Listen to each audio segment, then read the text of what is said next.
নামাজ নাই, রোজা নাই, ওযু গোসল নাই, পর্দা নাই, অথচ বাপের দরবারে যায় আর কি কয় না কয় যে জিকির কোরআনেও নাই, হাদিসেও নাই। কথা কন বানোয়াত কথাবার্তা। তুমি আজ বাগা বাংলা নিঙে ডাঙা লাঙা তেঙ্গে রঙিলাম বাঙা ঝেঙ্গে গাছ ধাগা লাগা দে আই লাঙা নাঙা প্রাণের বাবা ও প্রাণের মুরজিদ ও বাবা বাবা বাবা। এগুলো ধামুরহাট এলাকাত নাই বা নাই নাই আছে, নাম কোমরা বা কোন পাড়াত আছে সেটাও আমি জানি। হ্যাঁ চলবে কি চলবে না? আমার বাংলাদেশে ইসলামী স্টেট কায়েমের পক্ষে যত বাধা, এর মধ্যে প্রধানতম বাধা হলো কিছু ভণ্ড পীরেরা যারা মাজার দিয়ে ব্যবসা করতে চায়, পেট ঠিক রাখতে চায়, ইসলামী রাজনীতি তারা মানতে চায় না। আল্লাহ আইন আল্লাহর জমিনে কায়েম হোক, এই পীরেরা সেটা চায় না। যেই পীরেরা এটা চায় না, এটা দুনিয়াদার পীর, এটা পেট পাসানো পীর, পিঠ পাসানো পীর আল্লাহর ওলি হতে পারে না। হ্যাঁ গাঁজা খায়, গাঁজা কি সাদে খাই? হ্যাঁ গাইন জবর গা, দাল জবর যা, খা জবর খা, গাঁজা খায়। এখন আবার গাঁজা কয় না, এখন আবার নাম পাল্টাইছে বা সবজি সবজি। সেদিন দেখো যে এক মাজারও ডোল ইচ্ছে, ডোল ইচ্ছে, তাই আমি কই ওটা কি, ওটা কি? হ্যাঁ ওরা কয়া লাগবে, বাপরে বক্তাও জিঙ্কা শ্রোতাও জিঙ্কা রে, মিলে গেছে রে বা। ওই যে কেবা কছিল নদীপুর একজন কত মামা ভালো তো,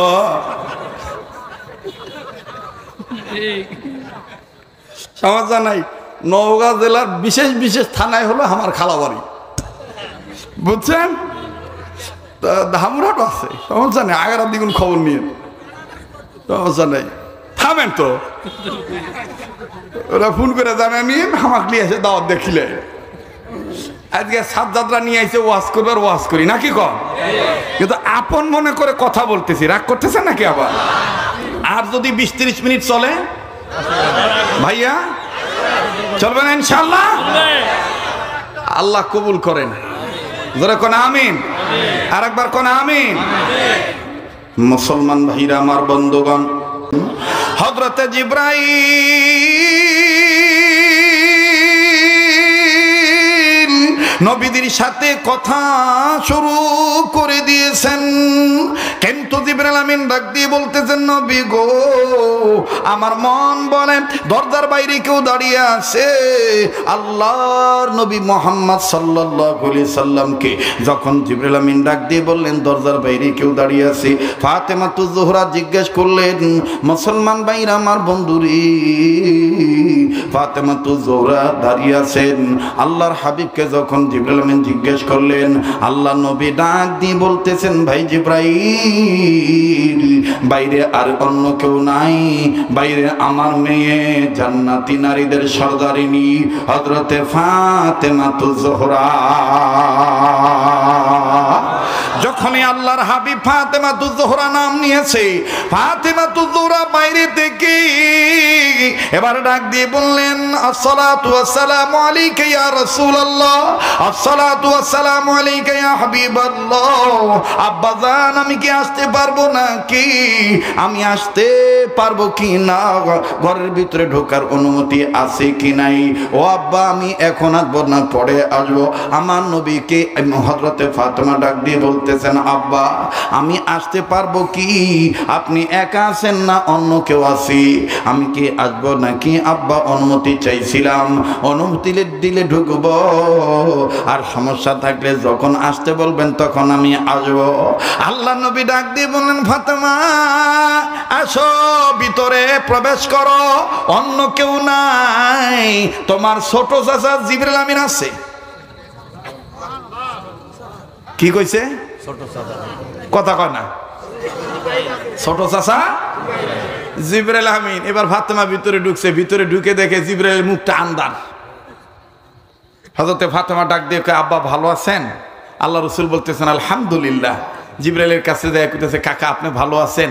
জিবরাইল আমিন মুখটা মলিন করে ডাক দিয়ে কয়, এতক্ষণ ভালোই ছিলাম, আপাতত চিন্তায় পড়ে গেছি।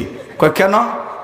কয় তোমার আব্বাকে আমি আজ থেকে বহুদিন আগে জিজ্ঞাসা করেছিলাম আমি বড় না মুহাম্মদ নবী আপনি বড়, তোমার আব্বা উত্তর দেয় নাই, আজকে হট করে আমাকে ছোট বানায় ফেলাইছে। আজকে হট করে আমাকে ছোট বানায় ফেলাইছে, তোমার আব্বা বলেই ফেললো আমি নাকি তোমার ছোট চাচা জিবরাইল। হযরত ফাতেমা কয়, তাহলে কাকা আপনি বলেন আপনি বড় না আব্বা বড়? তো জিবরাইল আমিন বলতেছে, তোমার আব্বা কি বলতে বলো, আমি বড় না তোমার বাপ বড়?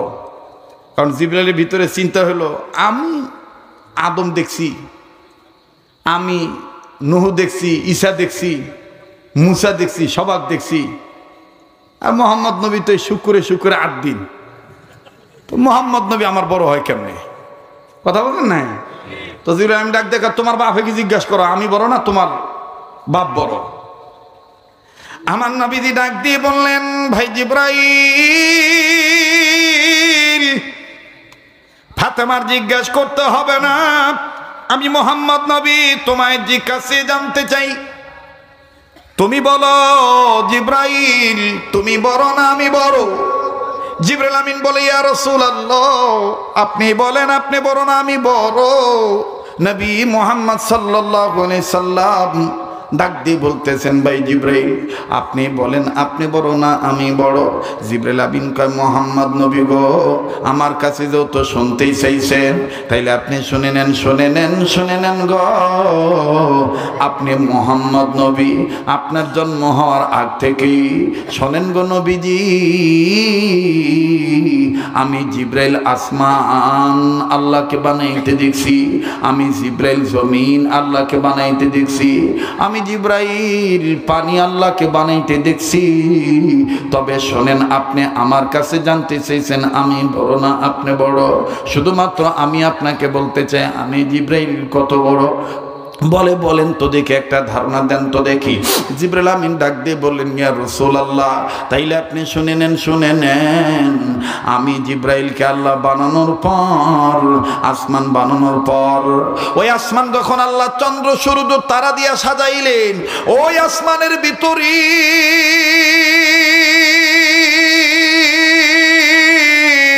আমি জিবরাইল নজর করে দেখতে পেয়েছিলাম এত সুন্দর একটা তারা দেখা যায়, যেই তারাটা কোনো তারার সাথে মিলে না, ওই তারাটা এত সুন্দর করে আল্লাহ বানাইছিলেন। ওই তারার দিকে আমি জিবরাইল আমিন তাকাইছিলাম, তাকায় থাকতে থাকতে থাকতে থাকতে গো নবীজি আমার সময় পার হয়েছে ৭০,০০০ বছর। সুবহানাল্লাহ বলেন, আবার কোন সুবহানাল্লাহ। এরকম ৭০,০০০ বছর পার হয়ে গেছে, হঠাৎ করে দেখি তারা নাই, আবার ৭০,০০০ বছর পর আবার এই তারাটা উঠছে, আবার এই তারাটা ওঠার পর আবার ডুবে গেছে, ওই তারাকে খুঁজে পাই না। ওগো নবীজি ইয়া রাসূলুল্লাহ ইয়া হাবিবাল্লাহ, আমি জিবরাইল ওই তারাটাকে আমি উঠতে দেখছি আমার জীবদ্দশায় ৭০ বার ওই তারাটা উঠছে ডুবছে। আমি জিবরাইল ৭০,০০০ বছর পর পর এই তারাটা দেখতাম। আল্লাহর নবী বলতেছেন এখন কি ওই তারাটা দেখা যায়? বলে আপনার জন্মের পরে আর ওই তারা দেখতে পাই না।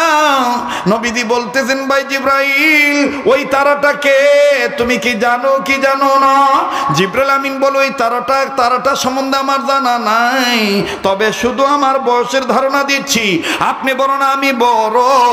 নবী মুহাম্মদ ডাক দিয়ে বলতেছেন, ভাই জিবরাইল এখন আমার জন্মের পরে যে তুই তারাটা দেখতে পাও না, ওই তারাটার নামই ছিল মুহাম্মাদুর রাসূলুল্লাহ।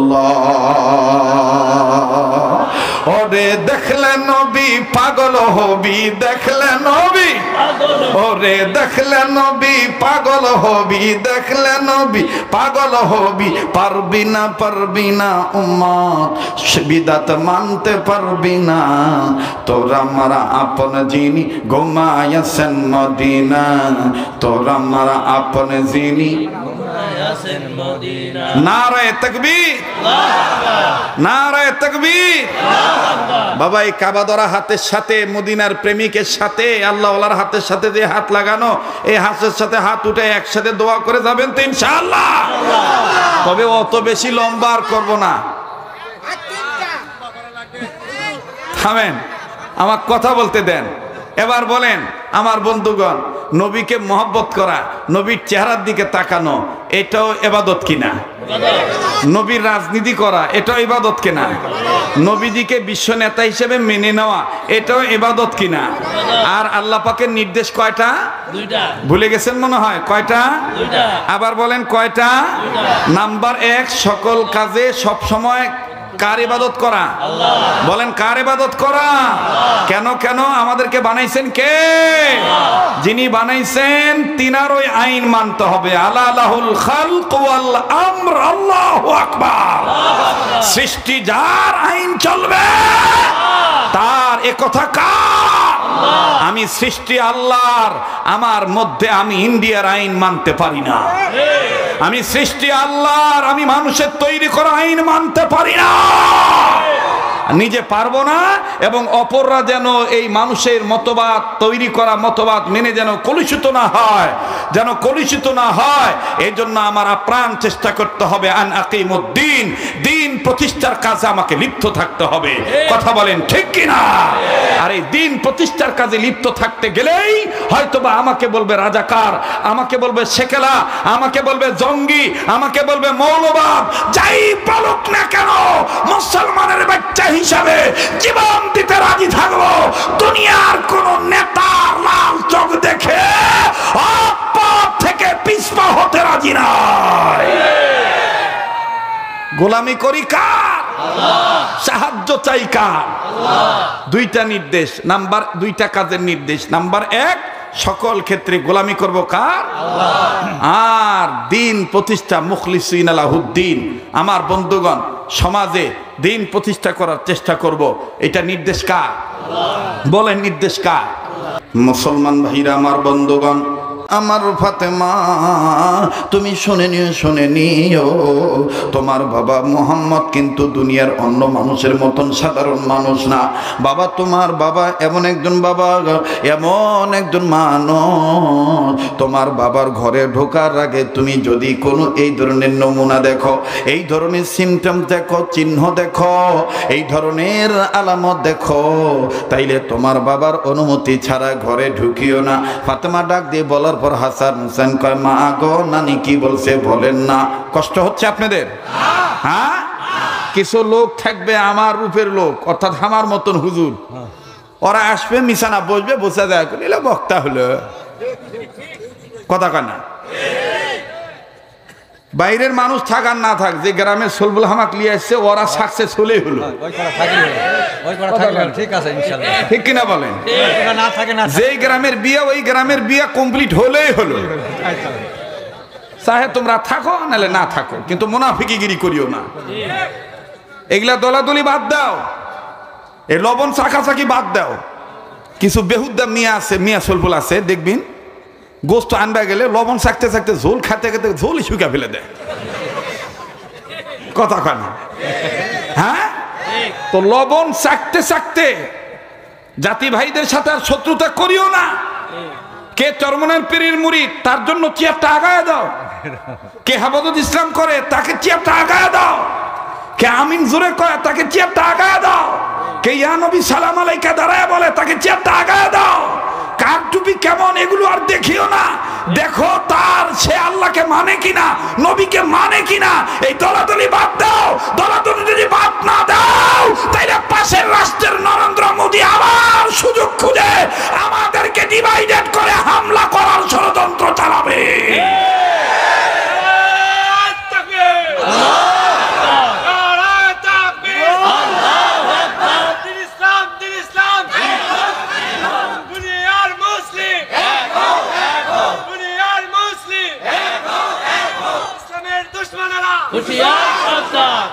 কষ্ট হচ্ছে নাকি? খুব গরম লাগতেছে বা, তোমরাও গরম হচ্ছি। আজ গরমে গরমে চাল ফুটবে বা।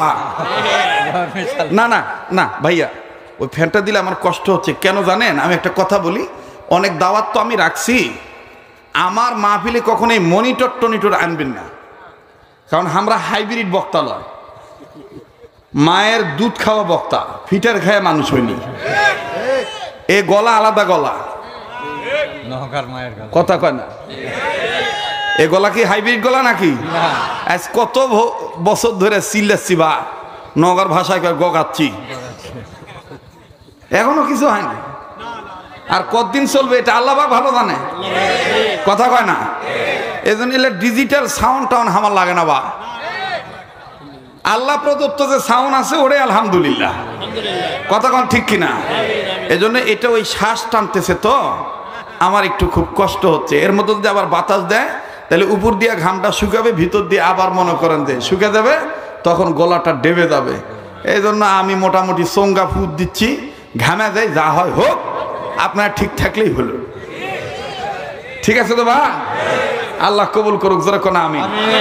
আর না কষ্ট দিবা ভাইয়া, বাবা আপনি না ভাই, এই ব্যাগটা একটু টান দেন তো দিয়ে, এই টেবিলটা না দূরে নেন, অত দূরত নিয়েন না, ওই বক্সের কাছে রাখেন। হ্যাঁ, আর এই টেবিলটা না টান দেন, মানে আমি পাও শটান করে পাওছি না,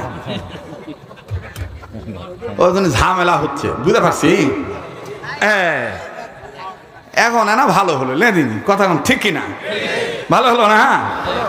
আমার সুবিধা মানে সবার সুবিধা, ঠিক না? হ্যাঁ, আল্লাহ কবুল করুক, জোরে কোন আমিন। আবার জোরে কোন আমিন। তো হযরতে ফাতেমাতুজ জোহরা রাদিয়াল্লাহু তাআলা আনহু ডাক দিয়ে কয়, তোমার নানি বলছে মারে তুমি তোমার বাবা মুহাম্মদের রুমে ঢোকার আগে যদি দেখো তোমার বাবা মুহাম্মদের ঘরের দরজার পর্দা নড়ে,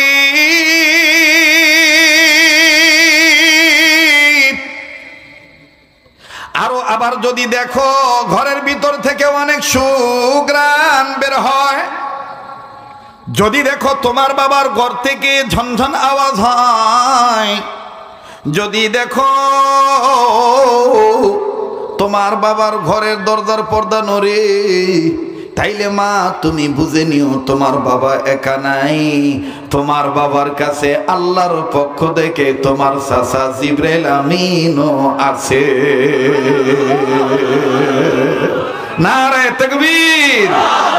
ওরে দেখলে নবী পাগল হবি, দেখলে নবী পাগল হবি, দেখলে নবী পাগল হবি, পারবি না পারবি না উম্মত বেদাত মানতে পারবি না, তোর আমার আপন যিনি ঘুমায়াছেন মদিনা, তোর আমার আপন যিনি ঘুমায়াছেন।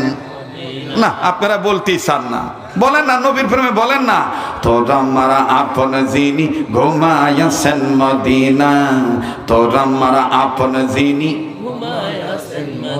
ওরে পাইলে নবী পাগল হবি, পাইলে নবী পাগল, ওরে পাইলে নবী পাগল হবি, পাইলে নবী পাগল হবি, পারবি না পারবি না উম্মত সইতে পারবি না, তোর আমার আপন যিনি ঘুমায়াছেন মদিনা, তোর আমার আপন যিনি ঘুমায়াছেন মদিনা। ওরে মানবি সুন্নাত থাকবি উম্মত, মানবি সুন্নাত থাকবি উম্মত, মানবি সুন্নাত থাকবি উম্মত, মানবি সুন্নাত থাকবি উম্মত, রোজ হাসরে নবীজির পাবি শাফায়াত, নবীজির সুপারিশে জান্নাত হবে ঠিকানা, ঠিক কি না?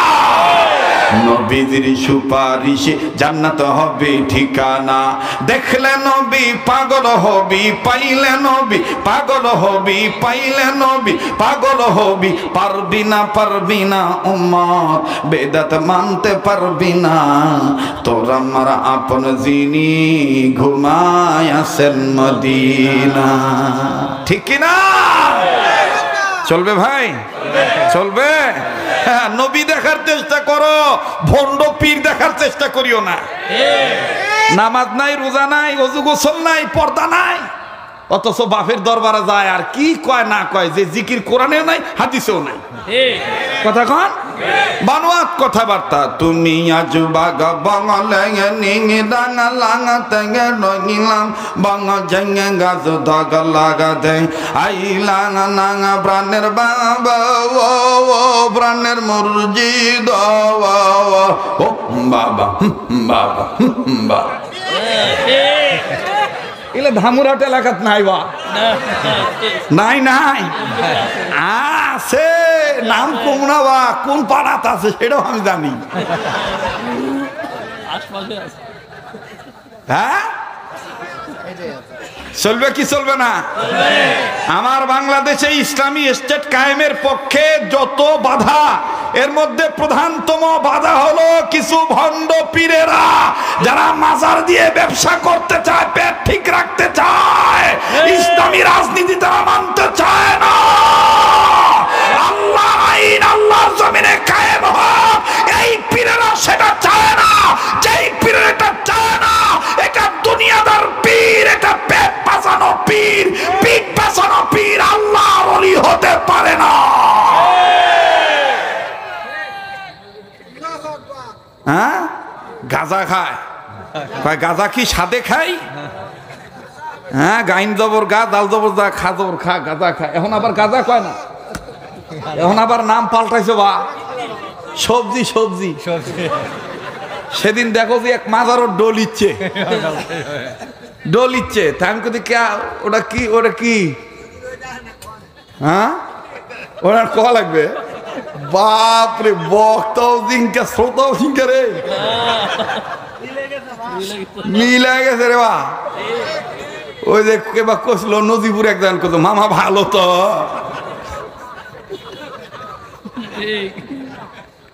সমস্যা নাই। নওগাঁ জেলার বিশেষ বিশেষ থানায় হলো আমার খালা বাড়ি, বুঝছেন? ধামরাট আছে, সমস্যা নেই। আগার দ্বিগুণ খবর নিয়ে, সমস্যা নেই। থামেন তো, ওরা ফোন করে জানা নিয়ে আমাকে নিয়ে এসে দাওয়াত দেখিলে। আজকে সাত যাত্রা নিয়ে এসে ওয়াজ করবার, ওয়াজ করি নাকি কম, কিন্তু আপন মনে করে কথা বলতেছি। রাগ করতেছে নাকি আবার? আর যদি 20-30 মিনিট চলে ভাইয়া, চলবে না ইনশাআল্লাহ? আল্লাহ কবুল করেন। ধরে কোন আমিন, আর একবার কোন আমিন। মুসলমান ভাইরা আমার, বন্ধুগণ, আমি তাদের বিরোধিতা করার জন্য আসি নাই, হক যেটা সেটাই বলছি। আমার বন্ধুগণ, আমার ভাইরা, গভীর মনোযোগী হয়ে শোনা চাই। হযরতে ফাতেমাতুজ জোহরা রাদিয়াল্লাহু তাআলা আনহা নজর করে দেখতেছেন আব্বা মুহাম্মদের ঘরের দরজার পর্দা নড়তেছে। এবার হাসান হোসেনকে ফাতেমাতুজ জোহরা ডাক দিয়ে বলেন, আব্বা এখন আর তোমার নানা মুহাম্মদের ঘরে ঢোকা যাবে না। হাসান হোসেন ডাক দিয়ে বলতেছেন, মা কেন ঢোকা যাবে না? ডেকে ডেকে বলতেছেন, ঘরের ভিতরে মনে হয় জিবরাইল চাচা বসে আছে। আরে বন্ধু, ফাতেমা যখন আসতেছিলেন, জিবরাইল আমিনও আল্লাহর পক্ষ থেকে নবীজির দরবারে ওহী নিয়ে তখনই এসে গেছে। হযরতে জিবরাইল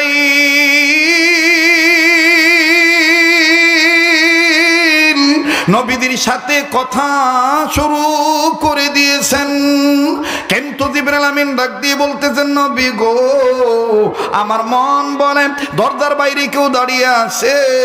আল্লাহর নবী মুহাম্মদ সাল্লাল্লাহু আলাইহি সাল্লামকে যখন জিবরাইল আমিন ডাক দিয়ে বললেন দরজার বাইরে কেউ দাঁড়িয়ে আছে, ফাতেমাতুজ জোহরা জিজ্ঞেস করলেন, মুসলমান ভাইরা আমার বন্ধুরে, ফাতেমাতুজ জোহরা দাঁড়িয়ে আছেন। আল্লাহর হাবিবকে যখন জিবরাইল আমিন জিজ্ঞেস করলেন, আল্লাহ নবী ডাক দিয়ে বলতেছেন, ভাই জিবরাইল, বাইরে আর অন্য কেউ নাই, বাইরে আমার মেয়ে জান্নাতি নারীদের সর্দারিনী হযরতে ফাতেমাতুজ জোহরা। যখনই আল্লাহ আল্লাহর হাবিব ফাতেমাতুজ জোহরা নাম নিয়েছে। ফাতেমাতুজ জোহরা বাইরে থেকে এবার ডাক দিয়ে বললেন, আসসালাতু ওয়াসসালামু আলাইকা ইয়া রাসূলুল্লাহ, আসসালাতু ওয়াসসালামু আলাইকা ইয়া হাবিবাল্লাহ। আব্বাজান, আমি কি আসতে পারবো নাকি? আমি আসতে পারবো কি না? ঘরের ভিতরে ঢোকার অনুমতি আছে কি নাই? ও আব্বা, আমি এখন আসবো না, পরে আসবো। আমার নবীকে হযরতে ফাতেমা ডাক দিয়ে বলতেছেন, আব্বা আমি আসতে পারবো কি? আপনি একা আছেন না অন্য কেউ আছে? আমি কি আসবো নাকি? আব্বা অনুমতি চাইছিলাম, অনুমতি দিলে ঢুকবো, আর সমস্যা থাকলে যখন আসতে বলবেন তখন আমি আসবো। আল্লাহ নবী ডাক দিয়ে বললেন, ফাতেমা আসো, ভিতরে প্রবেশ করো, অন্য কেউ নাই, তোমার ছোট চাচা জিবরিল আমিন আছে। কি কইছে? কথা কয় না, ছোট চাচা জিবরিল আমিন। এবার ফাতেমা ভিতরে ঢুকছে, ভিতরে ঢুকে দেখে জিবরিলের মুখটা আন্দার। হযরতে ফাতেমা ডাক দিয়ে কয়, আব্বা ভালো আছেন? আল্লাহ রাসূল বলতেছেন, আলহামদুলিল্লাহ। জিবরিলের কাছে যায় কইতেছে, কাকা আপনি ভালো আছেন? জিবরিল আমিন মুখটা মলিন করে ডাক দিয়ে কয়, এতক্ষণ ভালোই ছিলাম, আপাতত চিন্তায় পড়ে গেছি। কয় কেন? কয় তোমার আব্বাকে আমি আজ থেকে বহুদিন আগে জিজ্ঞাসা করেছিলাম, আমি বড় না মুহাম্মদ নবী আপনি বড়? তোমার আব্বা উত্তর দেয় নাই, আজকে হট করে আমাকে ছোট বানায় ফেলাইছে। আজকে হট করে আমাকে ছোট বানায় ফেলাইছে। তোমার আব্বা বলেই ফেললো আমি নাকি তোমার ছোট চাচা জিবরাইল। হযরত ফাতেমা কয়, তাহলে কাকা আপনি বলেন, আপনি বড় না আব্বা বড়? তো জিবরাইল আমিন বলতেছে, তোমার আব্বা কি বলতে বলো, আমি বড় না তোমার বাপ বড়? কারণ জিবরাইলের ভিতরে চিন্তা হলো, আমি আদম দেখছি, আমি নূহ দেখছি, ঈসা দেখছি, মুসা দেখছি, সবাক দেখছি, আর মুহাম্মদ নবী তো শুক্রে 8 দিন। তো মুহাম্মদ নবী আমার বড় হয় কেমনে? কথা বলেন না? তো জিবরাইল আমিন ডাক দেখা, তোমার বাপে কি জিজ্ঞাসা করো, আমি বড় না তোমার বাপ বড়? আমার নবীজি ডাক দিয়ে বললেন, ভাই জিবরাইল, ফাতেমার জিজ্ঞাসা করতে হবে না, আমি মুহাম্মদ নবী তোমায় জিজ্ঞাসা জানতে চাই, তুমি বলো জিবরাইল, তুমি বড় না আমি বড়? জিবরাইল আমিন বলে, ইয়া রাসূলুল্লাহ আপনি বলেন, আপনি বড় না আমি বড়? নবী মুহাম্মদ সাল্লাল্লাহু আলাইহি সাল্লাম ডাক দিয়ে বলতেছেন, ভাই জিবরাইল আপনি বলেন, আপনি বড় না আমি বড়? জিবরাইল আমিন কয়, মুহাম্মদ নবী গো, আমার কাছে যত শুনতেই চাইছেন, তাইলে আপনি শুনে নেন, শুনে নেন, শুনে নেন গো। আপনি মুহাম্মদ নবী, আপনার জন্ম হওয়ার আগ থেকেই শোনেন গো নবীজি, আমি জিবরাইল আসমান আল্লাহকে বানাইতে দেখছি, আমি জিবরাইল জমিন আল্লাহকে বানাইতে দেখছি, আমি জিবরাইল পানি আল্লাহকে বানাইতে দেখছি। তবে শোনেন, আপনি আমার কাছে জানতে চাইছেন আমি বড় না আপনি বড়? শুধুমাত্র আমি আপনাকে বলতে চাই, আমি জিবরাইল কত বড়? বলেন তো দেখি, একটা ধারণা দেন তো দেখি। জিবরাইল আমিন ডাক দিয়ে বললেন, ইয়া রাসূলুল্লাহ তাইলে আপনি শুনে নেন, শুনে নেন, আমি জিবরাইলকে আল্লাহ বানানোর পর, আসমান বানানোর পর, ওই আসমান যখন আল্লাহ চন্দ্র সূর্য তারা দিয়া সাজাইলেন, ওই আসমানের ভিতরে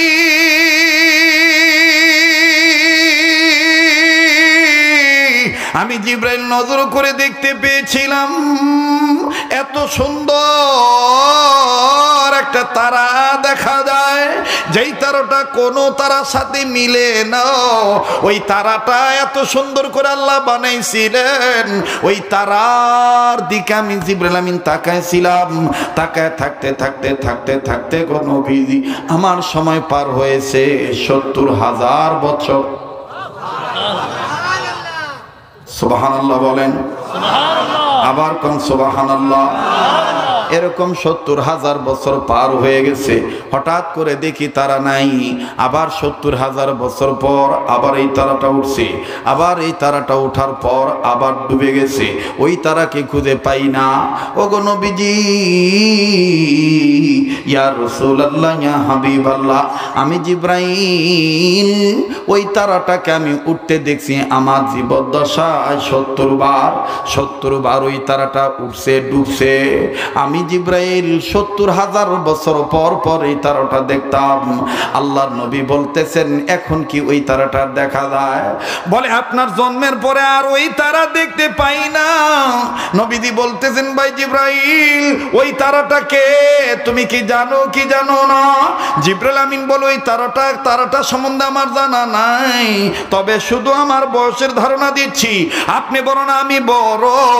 নবী মুহাম্মদ ডাক দিয়ে বলতেছেন ভাই জিব্রাইল এখন আমার জন্মের পরে যে তুই তারাটা দেখতে পাও না, ওই তারাটার নামই ছিল মুহাম্মাদুর রাসূলুল্লাহ। ওরে দেখলে নবী পাগল হবি, দেখলে নবী ওরে দেখলে নবী পাগল হবি, দেখলে নবী পাগল হবি, পারবি না উম্মত বিদাত মানতে পারবি না। তোরা মারা আপন যিনি ঘুমায়াছেন মদিনা, তোরা মারা আপন যিনি নারায়ে তাকবীর, নারায়ে তাকবীর। বাবা এই কাবা ধরা হাতের সাথে মদিনার প্রেমিকের সাথে আল্লাহওয়ালার হাতের সাথে যে হাত লাগানো, এই হাতের সাথে হাত উঠে একসাথে দোয়া করে যাবেন তো ইনশাআল্লাহ। তবে অত বেশি লম্বা আর করবো না, থামেন, আমার কথা বলতে দেন। এবার বলেন আমার বন্ধুগণ, নবীকে মহব্বত করা, নবীর চেহারার দিকে তাকানো, এটাও ইবাদত কিনা? নবীর রাজনীতি করা এটাও ইবাদত কিনা? নবীজিকে বিশ্ব নেতা হিসেবে মেনে নেওয়া এটাও ইবাদত কিনা? আর আল্লাহ পাকের নির্দেশ কয়টা? দুইটা। ভুলে গেছেন মনে হয়, কয়টা? দুইটা। আবার বলেন কয়টা? নাম্বার 1 সকল কাজে সব সময় কার ইবাদত করা? আল্লাহ। বলেন কার ইবাদত করা? কেন কেন আমাদেরকে বানাইছেন কে? যিনি বানাইছেন তিনার ওই আইন মানতে হবে। আলা লাহুল খালক ওয়াল আমর, আল্লাহু আকবার। সৃষ্টি যার আইন চলবে তার এ কথা কার? আমি সৃষ্টি আল্লাহর, আমার মধ্যে আমি ইন্ডিয়ার আইন মানতে পারি না। আমি সৃষ্টি আল্লাহর, আমি মানুষের তৈরি করা আইন মানতে পারি না, নিজে পারবো না। এবং অপররা যেন এই মানুষের মতবাদ তৈরি করা মতবাদ মেনে যেন কলুষিত না হয়, যেন কলুষিত না হয়, এই জন্য আমার আপ্রাণ চেষ্টা করতে হবে আন আকিমুদ্দিন, দিন প্রতিষ্ঠার কাজে আমাকে লিপ্ত থাকতে হবে। কথা বলেন ঠিক কিনা? আর এই দিন প্রতিষ্ঠার কাজে লিপ্ত থাকতে গেলেই হয়তোবা আমাকে বলবে রাজাকার, আমাকে বলবে সেকেলা, আমাকে বলবে জঙ্গি, আমাকে বলবে মৌলবাদ, যাই বলুক না কেন মুসলমানের বাচ্চা হিসাবে জীবন দিতে রাজি থাকবো। দুনিয়ার কোন নেতার লাল চোখ দেখে পথ থেকে পিছপা হতে রাজি নয়। গোলামি করি কার? সাহায্য চাই কার? দুইটা নির্দেশ, দুইটা কাজের নির্দেশ। নাম্বার 1 সকল ক্ষেত্রে গোলামি করব কার? আর দিন প্রতিষ্ঠা মুখলিসিন আলাহুদ্দিন, আমার বন্ধুগণ সমাজে দিন প্রতিষ্ঠা করার চেষ্টা করব, এটা নির্দেশ কার? বলেন নির্দেশ কার? এই প্রসঙ্গে ছোট্ট একটা ঘটনা আপনাদেরকে শোনাই, আপনারা বলেন তো দেখি। মুহতারাম হাজিরিন, মায়ের চেহারা দেখা ইবাদত কিনা? ভাইয়া বলো বলো। আল্লাহ ওয়ালাদের চেহারা দেখা, নবীর চেহারা দেখা, কোরআন দেখা, বাইতুল্লাহ কাবাঘর দেখা ইবাদত। আল্লাহ যাদের কবুল করে তাদেরকে আল্লাহ বারবার নেয়। কথা কোন ঠিক কিনা? আল্লাহ এখানে যারা আছে সবাইকে জীবনে একবার হইল মক্কা মদিনা জিয়ারত করার তৌফিক দান করে দিও। আল্লাহ মক্কা মদিনা জিয়ারত না করে মরণ দিও না, আল্লাহ বলেন আমিন। মায়ের চেহারা দেখলে বরকত না? বরকত না? শুধু বরকতই না, কেমন বরকত দেখেন, আল্লাহু আকবার। শুধু ইবাদতই না। আমি আপনাদের কাছে সাধারণ একটা প্রশ্ন করি, উত্তর দিবেন, খুব বুঝে শুনে বলবেন। বলেন তো সন্তান ছেলে মেয়ের ক্ষেত্রে মায়ের দোয়ার বরকত বেশি নাকি পীর বুজুর্গের দোয়ার বরকত বেশি? যাদের কলজাত মা বাবার ভালোবাসা আছে তারাই জোরে আওয়াজ করে বলবেন, আর যারা ভণ্ড পীরের মুরিদ তারা আসতে বলবেন। বলেন ছেলে মেয়ের ক্ষেত্রে মা বাবার দোয়ার বরকত বেশি না পীরের দোয়ার বরকত বেশি? শুধু মা বাবার দোয়ার বরকতই বেশি না, শুধু পীর না, আলেম না, এমন কি নবী মুহাম্মদ সাল্লাল্লাহু আলাইহি সাল্লামের চাইতেও সন্তানের ক্ষেত্রে মা বাবার দোয়ার বরকত অনেক বেশি বেশি। কেমন? সুবহানাল্লাহ বলেন। কেমন? হাদিস প্রমাণ আছে। মুসলমান ভাইরা আমার, প্লিজ দিলটা নরম করে দিবেন। এক ফোঁটা চোখের পানি দেখেন ফালাইতে পারেন কি না। কেউ চলে গেলে চলে যেতে দিবেন, কারো যাওয়া দেখে কেউ না যায়। আমার বন্ধুগণ, সবার কাছে ভালো লাগবে না, সবাই কান্নাকাটি করার জন্য আসে নাই, তবে আমার দিল বলে আজকের মাহফিলে তো আল্লাহ কবুল করবে ইনশাআল্লাহ। বন্ধুগণ, নাকটার মধ্যে কেমন জানি আল্লাহ ওয়ালাদের গান আসতেছে। এই ময়দানে আমি আপনি গুনাহগার হতে পারি গো, কে জানি নেককার বান্দা হয়ে বসে আছে। জোরে কোন সুবহানাল্লাহ। ওই একজন ওলির উসিলায় আমার আল্লাহ তাআলা আমার আপনারে মাফ করে দিতে পারে কি পারে না? কাজী বাদান এখান থেকে যাই আর কি করবেন? সোনার বাপদানেরা, আমার পর্দার মা বোনেরাও এখান থেকে যে আর কি করবেন? যাইয়া হয়তো বা আপনি আরামের বিছানায় ঘুমাবেন। এমনও তো হতে পারে বাজান, আজকের জীবনের রাত্রটাই আমার আপনার জন্য জীবনের শেষ রাত্র।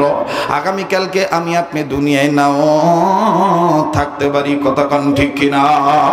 যেমন 22 তারিখ থেকে উত্তরবঙ্গে আসছি, আজকেই বাদান উত্তরবঙ্গের সফর শেষ। আমার বন্ধুগণ আবার 4-5 দিনের জন্য দক্ষিণ অঞ্চল, আগামীকালকে ঢাকা জেলা, এরপরে আমার বন্ধুগণ নারায়ণগঞ্জ জেলা, তারপরে 3 তারিখে বৃহত্তম বরিশাল বিভাগের বরগুনা জেলায় মাহফিল। এমনিভাবে 4-5 দিন আমার বন্ধুগণ লাগাতার 4 তারিখ পর্যন্ত দক্ষিণ অঞ্চল, আবার 5 তারিখ থেকে বাজানরে 14 তারিখ পর্যন্ত, 13 তারিখ পর্যন্ত রংপুর বিভাগ, আর 14 আর 15 হলো নওগাঁ জেলার রানীনগর থানা কোবরাতলি বাজার। এরপরে আমরানীনগরের পাশে আর একটা বাজার আছে বাজার। আমার ভাইরা 2 দিনের সফর। আমি যেই কদরে বুঝাইতে চাই, অনেক দিন ধরে বাড়ি থেকে বের হয়েছি। আজকেও আমার মেয়েটা দুপুর বেলায় ফোন দিয়ে কান্না কান্না ভাব নিয়ে বলে, আব্বু, ও আব্বু, তুমি কবে আসবা? তুমি ছাড়া দে ভালো লাগে না, বাড়িটা কেমন জানি আধার আধার লাগে। আমি ডাক দিয়ে বললাম, আম্মু, আল্লাহ তাআলা বাঁচা রাখলে আজকে রাত্রে রওনা দিতে পারি। যদি আল্লাহ তাআলা সিচুয়েশন ভালো রাখেন, যদি স্বাস্থ্য কোলে আজকে রাত্রের মধ্যে রওনা দেব, নতুবা আগামীকালকে সকালে রওনা দেব ইনশাআল্লাহ। আম্মা জান, তোমার সাথে আমি বিকেল বেলায় দেখা হয়ে যাবে। মেয়েটা ডাক দিয়ে কয়, আব্বু, চেষ্টা করবা রাত্রিবেলা রওনা দিতে। আমি বললাম ইনশাআল্লাহ। ইনশাআল্লাহ বলার পর আবার ডাক দিয়ে কয়, আব্বু, বলো না তুমি রাত্রে রওনা দিবা। আমি বললাম দেখি আব্বু কি করব, দেখি পরামর্শ করে দেখি। হঠাৎ করে মেয়েটাকে ডাক দিয়ে বললাম, এত জোর দাবি করে বলো কেন? ডেকে ডেকে বলে, আব্বু গো,